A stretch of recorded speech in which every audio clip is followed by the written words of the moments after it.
Good morning dear students.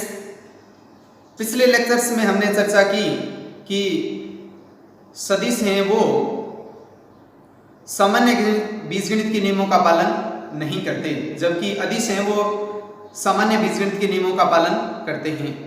यानी उनका योग, व्यवकलन, गुणा, भाग सामान्य बीजगणित के नियमों से किया जा सकता है, लेकिन सदिशों का जो योग, व्यवकलन, गुणा, भाग ये सब जो प्रक्रियाएं हैं वो सामान्य बीजगणित के नियमों का पालन नहीं करती। इसलिए हमने सदिशों के योग के लिए विशेष नियम पढ़े, जैसे सदिश योग का त्रिभुज नियम, सदिशों के योग का समांतर चतुर्भुज का नियम, और उसके बाद हमने पढ़ा सदिशों का बहुभुज नियम। यानी 3 नियमों से हमने सदिशों का योग करके देखा। अब हम चर्चा करेंगे कि सदिशों का व्यवकलन कैसे किया जाता है। तो आज का हमारा टॉपिक रहेगा सदिशों का व्यवकलन यानी घटाव।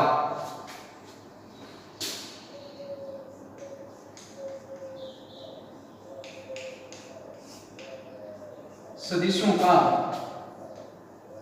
व्यवकलन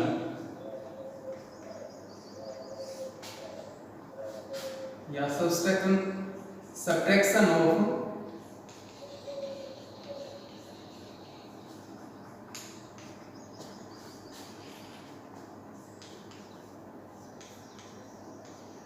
वेक्टर्स।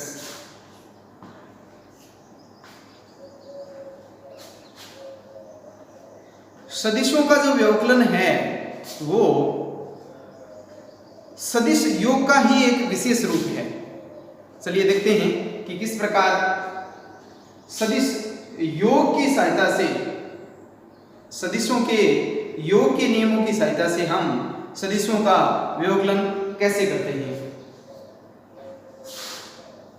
हम 2 सदिश लेते हैं, ए सदिश तथा बी सदिश, जिनका हमें व्यवकलन करना है।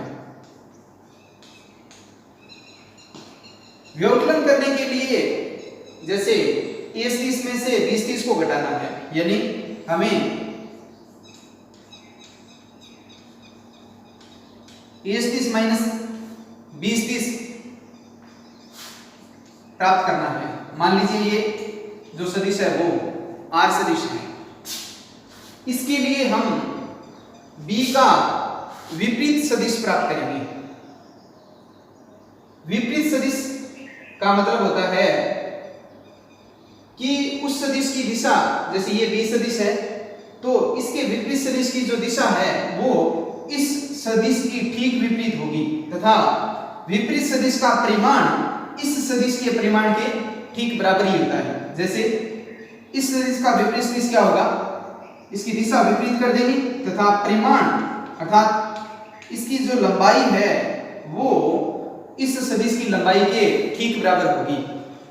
यानी विपरीत सदिश क्या होता है, ऐसा सदिश जिसकी दिशा, जिसका विपरीत सदिश प्राप्त करना है उसके ठीक विपरीत होती है, तथा विपरीत सदिश का जो परिमाण है वो जो आपने सदिश लिया जिसका विपरीत सदिश प्राप्त करना है उसके परिमाण के बराबर होता है। अब हम इन 2 सदिशों का, सदिशों के योग के त्रिभुज नियम से योग प्राप्त करते हैं।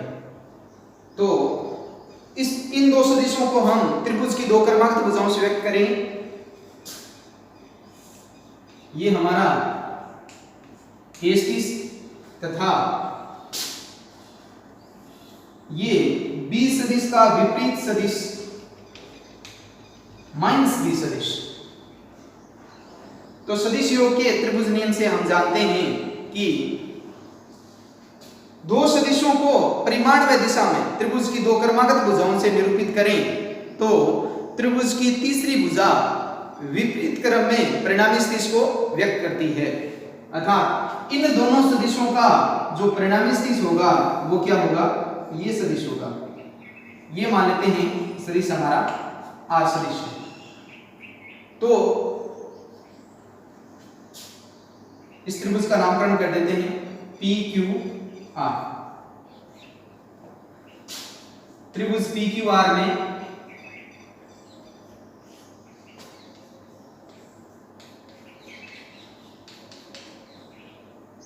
सदिश योग के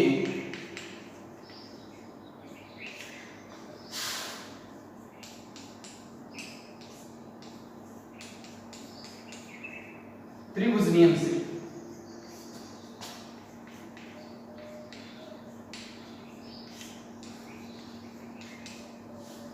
क्या प्राप्त होगा? ए सदिश, देखिए ये दो सदिश क्रमागत हैं, ए सदिश तथा माइनस बी सदिश। कैसे? टेल हेड ये क्रम है, तो ए सदिश प्लस ये हमारा सदिश है माइनस बी सदिश, तो इनका जो योग है यानी ए सदिश और माइनस बी सदिश का योग है वो सदिश योग के त्रिभुज नियम से क्या होगा? आर सदिश के बराबर होगा।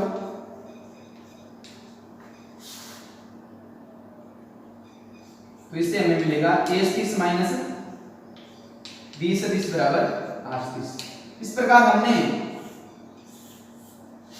सदिश योग का त्रिभुज नियम काम में लेकर दो सदिशों का व्यवकलन या सब्ट्रैक्शन किया।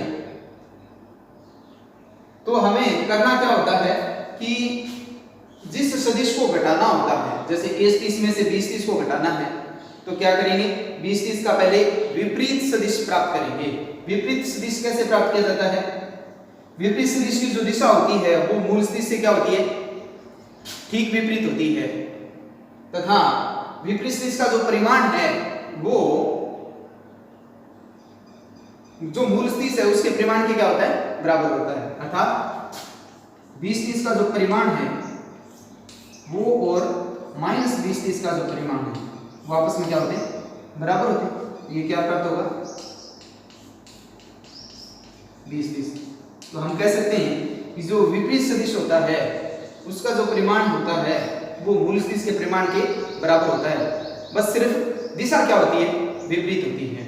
तो इस प्रकार हम विपरीत सदिश प्राप्त करके तथा सदिशों के योग का त्रिभुज नियम काम में लेकर के आसानी से दो सदिशों का व्यवकलन या घटाव या सब्ट्रैक्शन कर सकते हैं।